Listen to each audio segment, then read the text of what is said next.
Vamos a dar inicio a esta cuarta reunión que hemos titulado Mesa Tertulia del presente y futuro de los nuevos fármacos anticrisis antiepilépticos. Constituye la cuarta reunión de las primeras jornadas formativas en epilepsia post-ADE. Decir que estamos teniendo un buen feedback de todas las reuniones que se han estado realizando. Tienen muchas visitas y además el comentario que se está haciendo de los debates anteriores pues es muy positivo porque está ayudando a lo que era el objetivo de estas reuniones, ¿no? A dejar una información que luego nos pueda servir para la práctica clínica, principalmente en cuanto al manejo, la gestión de los nuevos fármacos antiepilépticos. Vamos a empezar con esta mesa tertulia. Tenemos algunas preguntas súper interesantes. Por ejemplo, la primera pregunta que tenemos nos dice, ¿creéis que la eficacia de los nuevos fármacos para la epilepsia podrían cambiar el término de fármaco-resistencia? Esto es verdad que lo hemos hablado en muchas de las reuniones que hemos tenido. ¿Qué nos puedes decir, Juan? Bueno, pues ya lo hemos estado viendo, ¿no? Como pacientes con síndromes complejos, como puede ser el síndrome de Dravet o el síndrome de Lennox o otras epilepsias focales muy farmacoresistentes, estamos viendo que contamos con opciones que superan a lo que habíamos tenido hasta ahora. Es decir, lo dicho, en pacientes con Dravet o fenfluramina, por ejemplo, pues está cambiando el escenario y es capaz de pacientes controlados de las crisis, que eso era impensable, ¿no? O con cenobamato igualmente estamos viendo que pacientes en estudio prequirúrgico y ya direccionados hacia la cirugía, pues ha cambiado totalmente su situación y quedarse libre de crisis y conseguir dejarlos casi en monoterapia o incluso monoterapia, ¿no? Pacientes que estaban con tri o politerapias complejas, ¿no? Es decir, que sí es cierto que probablemente ese escenario de la epilepsia farmacoresistente y de los trabajos que teníamos epidemiológicos del grupo de Glasgow, donde nos decía que pacientes que habían probado fármacos ya no se iban a controlar más que un 3% de estos, pues eso está cambiando positivamente a favor o a partir de estas nuevas opciones terapéuticas que están resultando ser más eficaces y me consta con los ensayos clínicos que estamos realizando con nuevas moléculas, que nos vienen moléculas que van a seguir esta línea de control de pacientes farmacoresistentes que no estamos viendo. Nosotros llevamos en nuestro grupo haciendo más de 15 años ensayos clínicos y te puedo decir que prácticamente era poco más de lo mismo, ¿sabes? Con mejor perfil de seguridad en los nuevos fármacos, pero aquí estamos viendo un perfil de eficacia sin precedentes hasta ahora, ¿no? Es decir, que estamos viendo pacientes, como bien te digo, que se nos caen afortunadamente para ellos y para nosotros de los programas de cirugía. Es decir, estamos viendo cómo los pacientes vuelven a mejorar su calidad de vida, a simplificar los tratamientos y a tener una mejor tolerabilidad, eficacia y seguridad. Por tanto, pienso que está cambiando el escenario y que nos vienen más fármacos en esta misma línea de eficacia, ¿no? Y seguridad. Exactamente. ¿Cuál es tu experiencia, Pablo, en cuanto a esta pregunta que es súper interesante, ¿no? Que la verdad es que la forma de definir la farmacoresistencia con esto, pues lo que dice Juan, no puede cambiar. ¿Qué opinas de esto? Bueno, yo primero opinar que a mí el término de farmacoresistencia, ¿se me escucha bien? Sí, Sí, ¿no? Ah, perfecto. estupendo, gracias. Que el término de farmacoresistencia en principio a mí nunca me ha gustado. Me gustaría más utilizar el de epilepsia de difícil control, por ejemplo, ¿no? Yo creo que, bueno, que incluso los pacientes que no están libres de crisis con los fármacos, incluso los fármacos algo de eficacia seguramente tienen, ¿no? Por lo cual siempre la resistencia no me gusta la palabra, me gusta más la de difícil control. Y simplemente con ese matiz, pues un poco igual que lo que comenta Juan. Sí es verdad que yo con fenfluramina, yo me dedico principalmente a pacientes adultos, con lo cual con fenfluramina mi experiencia es bastante escasa. Sí es verdad que con cannabidiol tengo bastante experiencia y con cenobamato mucha experiencia. La verdad que sí, que pacientes que lo que ocurre, ¿no? Pacientes que teníamos pensado incluso hacerle una cirugía de la epilepsia, hemos conseguido, por así decirlo, controlarlo y dejarlo libre de crisis sin esta cirugía, ¿no? Gracias a estos nuevos fármacos que han salido. en epilepsias focales con cenovamato, y en el caso de niños en los cuales sí es verdad que con encefalopatía epiléptica, la verdad que con cannabidiol he controlado muchos de estos pacientes que eran prácticamente incontrolables, ¿no? Entonces sí es verdad que parece ser que estos últimos fármacos que han salido estos años no solamente son un salto, una mejora en esa mejora de interacciones, de perfiles de seguridad, etcétera, sino realmente creo que estamos viendo una mejora en la eficacia, ¿no? de estos fármacos respecto a años anteriores, a otros fármacos que hubieran salido a principios de este siglo. Perfecto. Y yo creo que con la fluoxepuramina estamos teniendo también experiencia en adultos, ¿no? En esos niños que con retraso psicomotor, que tienen 30, 40 años, pero tienen todavía esa comportamiento de niños, ¿no? Que yo con cariño los veo y estoy empezando a utilizar porque estos pacientes ya nos pertenecen a nosotros, ¿no? Aquí Sí. hay otra pregunta súper interesante también, atento para ambos. Si se dice que la propia actividad epiléptica contribuye a producir alteraciones cognitivas y conductuales significativas, entonces dice, ¿creéis que es necesario realizar electroencefalografía con más frecuencia para eliminar la posible actividad de dicha actividad epiléptica? ¿Creéis que los nuevos fármacos anticrisis pueden modificar el rumbo de la enfermedad en determinados tipos de epilepsia? Pues bueno, si contesto yo primero, en principio, el tema del electroencefalograma, yo creo que en principio sí, efectivamente, las descargas intercríticas afectan la cognición.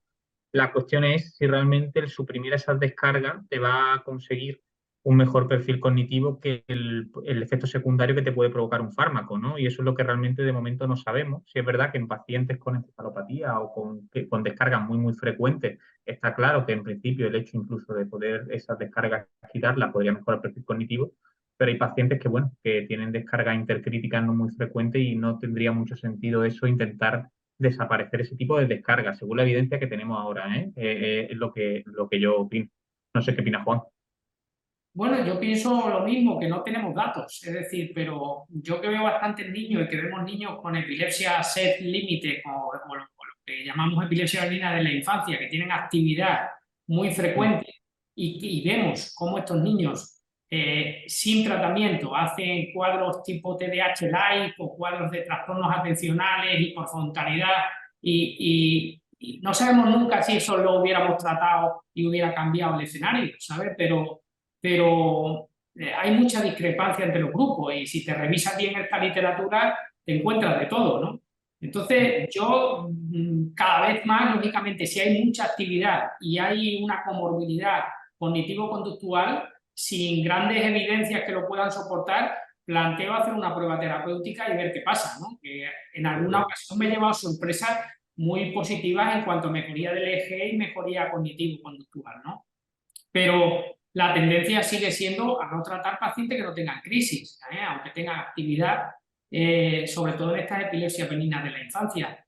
Pero bueno, eso es lo que dicen los libros. Después ves tú como los neuropediatras que ven más esta patología, los tratan en la mayoría de los casos. Es decir, que te dicen en los textos que no lo trates, pero lo tratas. Otra cosa es el paciente que está controlado de una epilepsia generalizada genética, por ejemplo, y tiene actividad abundante polipunta onda generalizada en una mioclónica o que tiene, en esos casos bien controlados los vas a tratar, pues depende de la comorbilidad, de la importancia que tenga y de la actividad que tenga. Pero sí es cierto que aquí todo lo que digamos es divagar y que en evidencias las cosas no están nada de claro. Yo creo que sí, siempre podemos dar mensaje, ¿no? Y esto es una pregunta que yo creo que ha surgido de eso, ¿no? Porque podríamos hacer solamente una sesión completa de este tema, ¿no? Siempre nos han dicho que tratamos a pacientes y no a electroencefalogramas, pero lo acabáis de decir que es un tema muy controvertido y en muchas ocasiones, pues ahí está el arte de la medicina, ¿no? Gestionar determinados momentos que luego nos sorprenden. La verdad es que es un tema súper interesante. Vamos a pasar a la siguiente pregunta. ¿Podríais explicar qué es lo que ha hecho cambiar el término antiepiléptico y anticrisis? Esta es una pregunta que a mí cuando la vi me hizo también la misma reflexión. ¿Creéis que es necesario cambiar el término antiepiléptico o anticrisis? ¿No creéis que el término antiepiléptico es correcto? Hay fármacos que tienen beneficios antiepilépticos en realidad, aunque es verdad que muchos son tratamientos sintomáticos. ¿Qué podéis decir al respecto? Hombre, si somos puristas, realmente son fármacos anticrisis y esto está promovido por el grupo de Filadelfia y Jackie French, que es la que a nivel de ensayos, ella un poco es la que dirige todo el tema de Epilepsy Consortium, y entonces esto de cara a los ensayos pues tenía su connotación y también, entonces ahora con el desarrollo, empezó con el Everolimus y algunos de los nuevos fármacos que estamos ensayando ahora, parece que pueden tener un efecto antiepileptogénico y entonces quieren que a esos fármacos no se les llaman antipilépticos, ¿sabes? A los que surjan, ¿sabes? Porque ya hay líneas de ensayo clínico con esta diana o con este objetivo, el antiepilepsia, ¿no? Entonces, por eso surgen los fármacos el nombre, la denominación de anticrisis, ¿no? Estos no van a curar la epilepsia, pero van a reducir el riesgo de crisis o controlar las crisis, ¿no? Entonces, yo creo que esto está muy manejado desde las agencias y desde la industria con los nuevos fármacos que nos vienen, que tienen como cometido el curar la epilepsia en determinados síndromes. O por ahí se va a empezar, ¿no? O los CRISPR o la genética, es decir, que ahí ya se empezará a hablar de cuáles son anticrisis, cuáles son antiepilépticos, y esta gente se anticipa y los ensayos clínicos y la investigación básica, pues donde parten todas estas ideas, ¿no? Y recuerdo haber estado en un meeting de investigadores en Londres en este sentido, un ensayo clínico, y esto fue hace 6 años y ya Jackie Fren planteó este tema, ¿no? Es decir, que esto lo llevan forjando ahí desde hace años, aunque son en los últimos 2 años cuando realmente se está haciendo efectivo y parece que lo hemos interiorizado todo el mundo muy rápido, ¿no? Que me parece bien porque nos dice que tenemos que buscar realmente esos fármacos objetivos antiepilépticos o antiepileptogénicos y ojalá nos llegue. La cuestión es si estos fármacos tampoco podemos, o sea, yo creo que el término, el cambio es correcto, pero sí es verdad que probablemente también estos fármacos que al principio consideramos antiepilépticos, ahora no, solamente anticrisis, también pueden tener un papel antiepiléptico. Porque hay varios ensayos clínicos que se está viendo, ¿no? Por ejemplo, en desarrollo de epilepsia vascular y tal, a ver si el hecho de hacer un tratamiento precozmente con fármacos anticrisis realmente evita el desarrollo posterior de una epilepsia, ¿no? Realmente, y en modelos animales se ve, ¿no? Que ratones que son tratados con fármacos anticrisis, en ocasiones son capaces de prevenir el desarrollo de una epilepsia, ¿no? Entonces, sí es verdad que, bueno, eso no tenemos base todavía para decirlo en humanos, pero yo creo que seguramente algunos de estos fármacos anticrisis también, si se utilizan precozmente, tengan un mecanismo antipileptogénico. Bueno, Diciendo esto, de ahí estoy de está, acuerdo con esto. Pablo, el estudio EPISTOP, ¿no? De niños, ¿no? Con esclerosis tuberosa, como los que... Sí, con el Everolimus, eso Verolimus. es, sí, sí. No, el Exacto. EPISTOP era con vigabatrina en niños que tenían esclerosis Perdón, tuberosa, ¿sabes? Y a un grupo se le daba vigabatrina y a otro no se hacía nada y se vio que los que se daban exacto, vigabatrina desarrollaban menos epilepsia que los que no la tomaban. Es decir, exacto. que realmente ahí ya hay un efecto antiepileptogénico Sí, en los pacientes que toman vigabatrina antes de desarrollar crisis, ¿sabes? Y que ya tenían actividad intercrítica. Por tanto, a la pregunta que comentaba antes Pablo, hay ya datos que nos dicen, por ejemplo, en esclerosis tuberosa, que la vigabatrina tiene un efecto antiepiléptico y antiepileptogénico, ¿sabes? Pues eso, por eso la diferencia entre unos fármacos y otros y la línea que se está llevando en la denominación de los fármacos. Yo creo que aquí nace también esta pregunta por el hecho de que, aunque sean anticrisis, también tienen determinados efectos antiepilépticos, como ambos lo acabáis de explicar bien, ¿no? Es un tema también que a veces produce confusión, ¿no? Porque muchas veces mi residente me dice, Pablo, o son anticonvulsivos o son antiepilépticos. Entonces, como es un término relativamente nuevo que está ahí, yo creo que aclararlo y no viene mal. La siguiente pregunta. En vuestra práctica clínica, ¿cuál creéis que sería la mejor combinación de uso de Fintepla? Dice. ¿Y por qué creéis que exige el uso de valproico y Noyafren para su uso conjunto? ¿Por qué no se hace de otra forma? Yo, a mi escasa experiencia, yo creo que el hecho es porque realmente en la práctica clínica lo que utilizamos para los Dravet es clobazam, ácido valproico y cuando se meten en estatus le metemos también el estripentol, ¿no? Entonces yo creo que realmente es una triple terapia, por así decirlo, muy básica, que es la que suele o mejores resultados suele dar ahí en Dravet.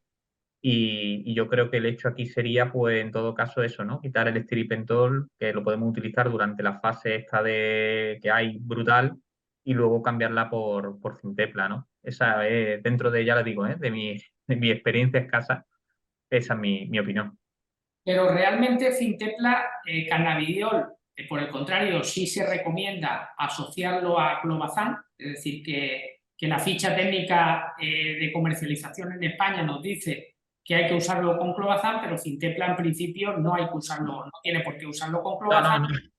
Pero sí es cierto que la mejor asociación, según nos dice un consenso de expertos reciente publicado en epilepsia en este año, que es el de la doctora Wirrell, nos dice que ya fenfluramina se pone a la altura de estripentol y de clobazam como segunda línea en el tratamiento del Dravet después de valproato. Es decir, la mejor combinación es valproico, según dicen los expertos, valproico y ya a elegir fenfluramina, estripentol o clobazam como segundas terapias, ¿no?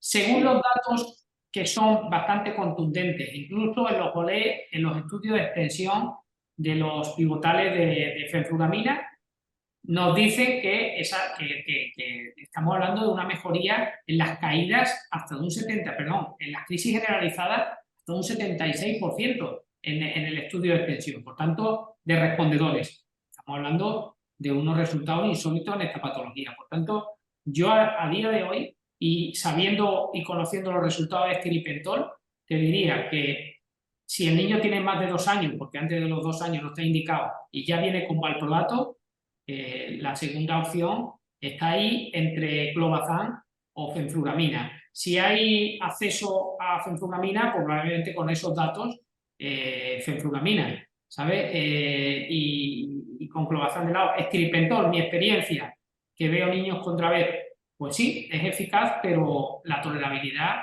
es compleja. Y fenfluramina, fuera de la somnolencia y la pérdida de peso, pues sí es cierto que tiene ahí la connotación de la cocardio, que hay que hacérsela, un poco tiene más complejidad, pero después se ha visto que no está habiendo problemas, ¿no? De valvulopatía, en los seguimientos que se lleva haciendo, en el ensayo, y bueno, y en todo el tiempo de evolución que lleva usándolo el grupo del doctor Lagae en Bélgica, que lleva años usándolo previo a la comercialización, porque allí estaba autorizado. Tampoco han visto en niños epilépticos lo que veían en mujeres obesas de edad media, ¿no? O media alta, ¿no? Que lo usaban como anorexígeno, ¿no? Ahí sí se vieron esas valvulopatías, pero después en el paciente joven epiléptico, pues hay que hacer los controles por recomendación de ficha técnica, pero no se ha visto ese problema. Por tanto, el perfil de seguridad, desde mi punto de vista de fenfluramina, es mejor que el que he podido observar con estripentol. Por tanto, las opciones a plantear,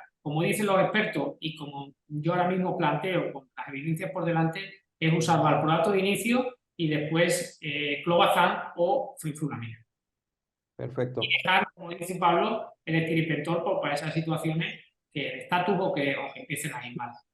Y yo creo que el hecho de la ecocardiografía es más por protocolo, porque incluso mi sensación es que te retrasa un poco iniciar el tratamiento, porque al menos Lo retrasa. en nuestro hospital, para que te hagan una ecografía puede tardar 3, 4, 6, 5 meses, en fin. Yo Claro. creo que es más por protocolo. Eso estoy seguro que va a cambiar. Y que retrasar en estos niños, lógicamente ahí tenemos esa ventana de oportunidad, como se está hablando, ventana de oportunidad de que el paciente no se deteriore, porque otra vez ahí tenemos un margen estrecho donde se deteriora, desde 6 meses puede ser un problema y un riesgo que estamos exponiendo al paciente, ¿sabes? Totalmente, totalmente. Aquí hay otra pregunta que me parece también súper interesante. A pesar de la aparición de los nuevos fármacos, ¿por qué todavía seguimos teniendo ese 30-40% de farmacoresistencia? ¿No creéis que deberíamos centrarnos en el desarrollo de agentes más eficaces y seguros que puedan modificar la enfermedad, buscar otros objetivos moleculares, otros mecanismos moleculares y otros modelos de esto? Yo creo que lo hemos hablado en otras ocasiones. ¿Cuál es tu percepción, Juan y Pablo? Realmente lo que Sí, comentaba Pablo. de la que el hecho de que yo creo que sí, que efectivamente estos fármacos que estamos comentando, yo creo que sí van a reducir Se te ese escucha poco, porcentaje. Pablo. ¿Ahora se me escucha un poco? ¿Ahora Sí, mejor? sí, ¿Algo mejor? ¿Sí? sí. Vale. Lo que he dicho al principio de la charla, que yo creo que en principio estos fármacos de los cuales estamos hablando sí van a cambiar ese porcentaje, ¿eh? Yo eso es lo que pienso, ¿eh? Que sí, efectivamente parece que ha habido una época en la cual la investigación sobre todo ha ido dirigida bueno, a hacer diseño de nuevos fármacos, que siempre tenemos pacientes que se quedan libres de crisis al probar nuevos fármacos, pero han ido un poquito más tolerabilidad y etcétera, y interacciones, pero yo creo que estos fármacos sí realmente suponen un cambio en ese porcentaje de pacientes que vamos a tener con libre de crisis, con libertad de crisis. Yo pienso que si nosotros replicáramos los estudios de Glasgow, ¿sabes? Estoy convencido de que no tendríamos ese 35% que dieron de farmacoresistencia, ¿sabes? Viendo que en España somos de alguna forma pioneros en el desarrollo de estudios de vida real temprana con nuevos fármacos y el manejo que tenemos de los nuevos fármacos, ya sea por nuestra naturaleza, por nuestra forma de pensar, de ser, de vivir del español, comparado con el americano o con el norte europeo y tal, parece que manejamos manejamos los fármacos de otra forma, porque ven los resultados que tienen en otros centros y distan mucho del manejo que nosotros vemos después de este estudio de vida real. No es que nos ha ayudado a estos estudios a ver las cosas más claras y todo este grupo dirigido de alguna forma por el doctor Villanueva, que es un líder de opinión en esto, pues nos ha ayudado a ver un poco cómo manejamos los fármacos de la mejor forma posible. Y estoy convencido de que cuando vas a grandes congresos, a la Academia Americana, a los congresos de la ILAE, cómo el manejo y la forma que le damos de funcionar o de manejar al paciente refractario es diferente. Por tanto, sería interesante replicar esos estudios que realmente están diseñados por farmacólogos, no por clínicos, porque todo el grupo del doctor Brody fundamentalmente él es farmacólogo y no epileptólogo. Seguro que lo que pasa es que no lo hacemos. Cuestión también de nuestra capacidad para organizarnos para la publicación o por la carga de trabajo que tenemos en nuestro entorno, que dificulta hacer estos estudios, pero estoy convencido que hemos aprendido mucho en estos años y que somos capaces de hacerlo y que tenemos que hacer ese esfuerzo, porque seguro que vamos a cambiar un poco esa definición de refractariedad y esos porcentajes de los que llevábamos hablando 20 años, porque los primeros trabajos de New England del grupo de Glasgow ya son 20 y tantos años, ¿no? Totalmente de acuerdo. Yo creo que lo has definido muy bien. En España vemos una realidad y además somos modelo a seguir con los estudios de vida real, ¿no? Que ayudan muchísimo. Es una forma de ver la vivencia de los fármacos al día a día en nuestras consultas, ¿no? Aquí tenemos otra pregunta. Si existe eficacia reconocida de los nuevos fármacos antiepilépticos que salen al mercado, ¿cuál es el motivo que limita su uso en una asociación temprana o no se utiliza de forma generalizada como en un primer fallo de tratamiento de monoterapia? La verdad es que eso también es una pregunta interesante. ¿Qué opináis de esto? Pero en relación al cinovamato que ha salido con indicación de farmacoresistencia, ¿no? Sí. Aquí lo pone en general y yo creo que también en general de muchos fármacos nuevos que solamente te permiten en asociación o fallos Sí, de otros es una fármacos, ¿no? crítica, esa es la crítica que siempre se le hace un poco a los estudios de epilepsia, ¿no? De ensayos clínicos y tal, que siempre parece que sí es verdad que está cambiando la dinámica y es posible poner a los fármacos finalmente monoterapia con estudios de conversión a monoterapia, pero de todas maneras al principio los ensayos clínicos que salen siempre, de manera ética, siempre lo ponen como terapia adyuvante, ¿no? A otro fármaco y bueno, siempre te piensas que por qué no va a ser eficaz un fármaco en monoterapia si también ha sido eficaz en adyuvancia, pero de momento esas son las normas que tenemos y hasta que no las cambiemos tenemos que hacer, pero sí es verdad que la conversión a monoterapia es algo que solemos hacer todo en nuestra práctica clínica diaria. Y en cuanto a por qué, por ejemplo, Cenovamato ha salido con indicación de farmacoresistencia, pues no lo sé yo muy bien. Supongo que fue ahí, no sé si ha sido alguna... la verdad que no lo entiendo, yo no sé qué opinión tenéis de eso vosotros realmente. ¿Por qué no ha salido como otro fármaco en adyuvante más? ¿Realmente qué motivo tiene eso? ¿Que lo ha obligado el ministerio para manejar? No lo sé, precios, no lo sé. No sé muy bien la política por qué ha sido así. Yo creo que ese es un tema de debate, ¿no? Incluso dificulta al momento de seleccionar pacientes y se lo ha dicho, ¿no? Es curioso porque ahora en el nuevo ensayo que están haciendo para la epilepsia generalizada, la forma de selección de los pacientes es muy difícil, ¿no? ¿Qué opinas de eso, Juan?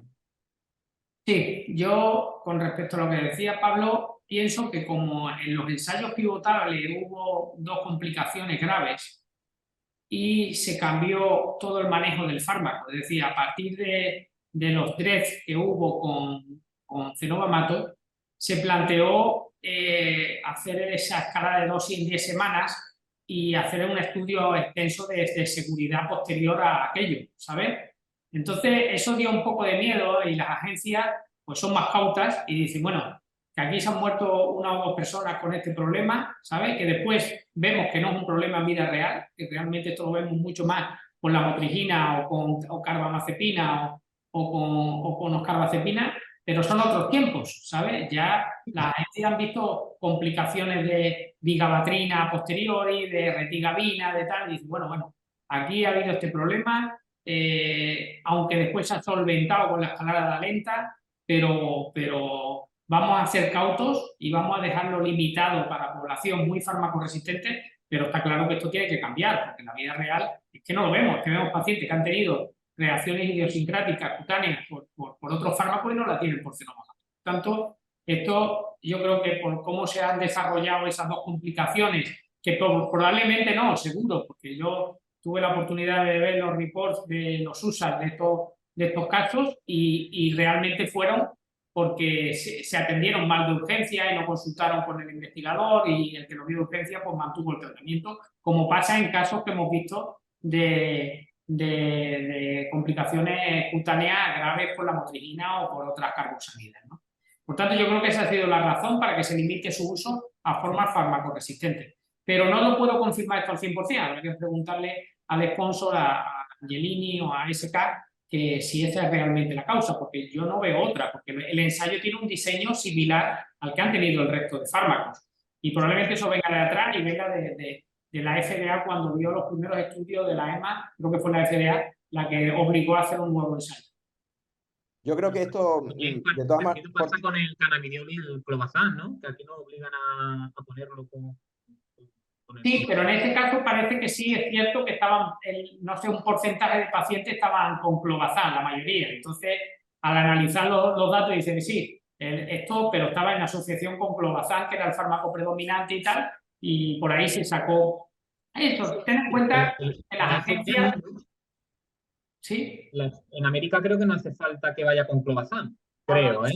eso fue por la EMA, ese fue en el Entonces, por eso digo que muchas veces las dos agencias, las diferencias que hay son un poco comprensibles muchas veces, ¿no? Cuando que está el médico y dice, oye, ¿y esta gente por qué sí, esta gente por qué no? ¿Qué historia hay de por medio, por detrás realmente? ¿Y cuál es la que lleva razón en este asunto? Bueno, en esta razón yo creo que hay muchos motivos, pero entre ellos están los costes. Hay que intentar reducir los pacientes que usan un fármaco que vale 1.500 euros al mes. Es decir, que si le estamos quitando pacientes que no estén con esa asociación, pues estamos reduciendo. Y quieras o no, las agencias miran las evidencias, pero también miran los costes. Y eso está metido en el análisis que se hace de un fármaco, ¿sabes?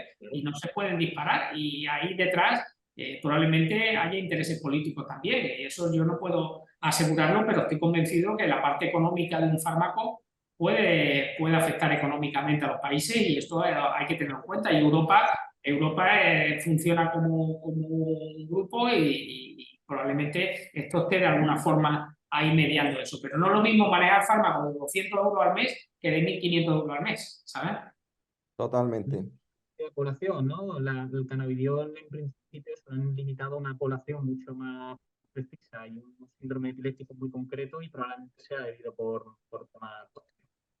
Hombre, sí es cierto que es eso, que son enfermedades, fármacos como fenfluramina o como cannabidiol que se están haciendo en grupos de patologías poco prevalentes, ¿no? Y entonces, con medicamentos huérfanos que no tienen un tratamiento específico testado y hay que agradecer a la industria que está ahí apostando por estas enfermedades y explorando mercados de patología tan poco prevalentes con lo que supone la investigación en cuanto a costes, ¿sabes? Pues eso es de valorar que realmente esté cambiando la posición de la industria en estas enfermedades raras. Sí es cierto que por el mismo hecho de ser enfermedades raras, que cuesta reclutar, que los ensayos son muy caros, pues, lógicamente tiene que traducirse lo que gastan, la inversión que hacen para desarrollar un fármaco, la tienen que recuperar. Estos son empresas, no son entidades sin ánimo de lucro, porque no se podría desarrollar esta investigación con los costes que tiene.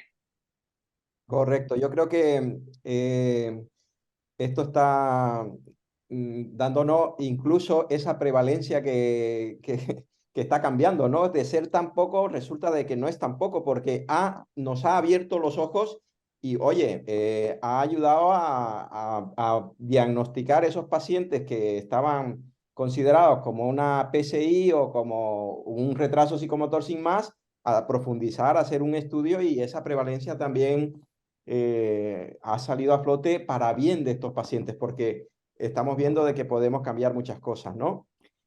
Aquí viene otra pregunta, nos pregunta, yo aquí tengo poca experiencia, ¿conocéis la ganaloxona o el celurampanel? ¿Qué podéis decir sobre estos fármacos si tenéis alguna experiencia? Nosotros estamos en el ensayo Sí, Pablo. eso, porque la ganaloxona en principio está con el ensayo clínico para esclerosis tuberosa. Y bueno, ahí estamos. Ahí estamos con él, de momento. Bueno, ya tiene indicación en CDKL5, es decir, que desde hace ya 2 años en Estados Unidos, 2 años casi, tiene la indicación en la encefalopatía por CDKL5, ¿sabes? Y se está investigando en esclerosis tuberosa y en otras indicaciones, ¿sabes? Entonces, ya veremos. Parece que los pacientes con esclerosis, perdón, con CDKL5 hay una respuesta positiva. Ya veremos, es un fármaco que se está estudiando desde hace años. Es decir, que nosotros hace años hicimos un estudio también en este sentido con este fármaco y ahí está, ya veremos. Pero todas las opciones que se planteen y más en encefalopatías complejas, pues bienvenidas sean, ¿no? Pero hay más, es decir, que ahora estamos haciendo ensayos con Basingluran, que es un glutamatérgico, antiglutamatérgico en esclerosis tuberosa. Hay más opciones y actuando sobre otra diana, no solo bloqueando sodio, ahora con el potasio, con el SENDI 101, o hay otros estudios a nivel que actúan sobre el calcio, el cerebelo. Es decir, que hay nuevas dianas, nuevas opciones. Yo creo que se nos plantea, afortunadamente, un escenario como más amplio y que tiene buenas expectativas. Bueno, vamos a ir terminando. ¿Qué podemos decir de las vías de investigación que se están haciendo, que se deberían de cambiar los modelos que hemos tenido antiguamente? Yo creo que esto se está produciendo, ¿no? Porque los modelos se están cambiando ahora con la velocidad de la tecnología que tenemos, la inteligencia artificial. Yo creo que nos están permitiendo conocer nuevos modelos y estoy seguro que dentro de nada tendremos modelos mucho mejor para seguir investigando. ¿Cuál es vuestra percepción? ¿La inteligencia artificial creéis que nos va a ayudar en este sentido? Yo estoy seguro que al 100% que nos va a ayudar. Pues sí, yo seguro que nos va a ayudar a establecer paradigmas de estudio, de diseño, de ensayo, convencido de eso, ¿no? Yo creo que después, por ejemplo, en establecer algoritmos, en neuroimagen, en la neuroimagen estructural, funcional, en los resultados del video G, de cara al planteamiento, darle unos porcentajes de éxito más claros a los pacientes según la patología, según la lesión, eso nos va a ayudar mucho, ¿sabes?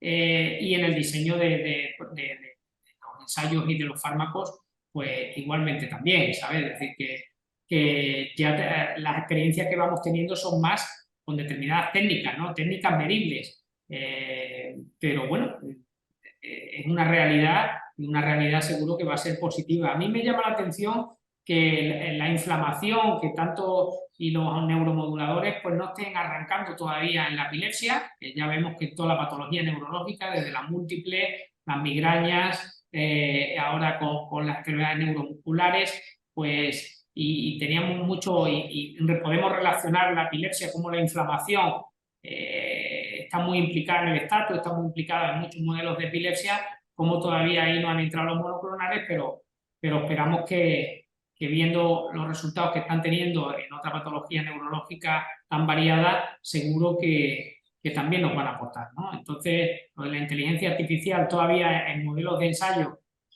no te puedo decir específicamente cómo va a aportar, pero modelos del manejo, sobre todo de la epilepsia refractaria o del manejo del farmacológico, pues sí nos están ayudando ya incluso. Yo hoy en el programa informático que utilizamos de historias clínicas, cuando pones epilepsia focal o síndrome de Dravet y tal, solo el programa te pone el tratamiento si tú quieres, antes de que tú lo selecciones, ¿no? El tratamiento que está indicado en ese paciente. Según la edad, según la GDF, por ejemplo, en un Alzheimer que tenga, pues te dice que ya no use determinado fármaco y utilices otro, ¿no? Es decir, que eso, hoy cualquier programa de historia clínica ya te mete en la inteligencia artificial y quieras o no, seguro que nos ayuda cada vez más a hacer un manejo más adecuado y a cometer menos problemas. Totalmente. Yo creo que el aspecto inflamatorio se está investigando. Es la percepción que me da a mí la parte de los modelos con los astrocitos, procesos inflamatorios, todo esto. Y es algo que, como tú dices, Juan, que esto promete y yo creo que ahí va a haber mucho que decir. Pues vamos a terminar esta sesión. La verdad es que la sensación de las primeras jornadas formativas en epilepsia post-ADE ha tenido un éxito, está teniendo un éxito, un feedback positivo y yo creo que estamos dejando muchas píldoras para que nos están ayudando a nuestra práctica del día a día con nuestros pacientes a permitirnos revisar estas formaciones y, oye, a aprender de esto. Ese es el feedback que yo estoy teniendo y es algo positivo. Muchísimas gracias por vuestra participación y seguiremos en contacto. Que tengáis una buena tarde. Gracias.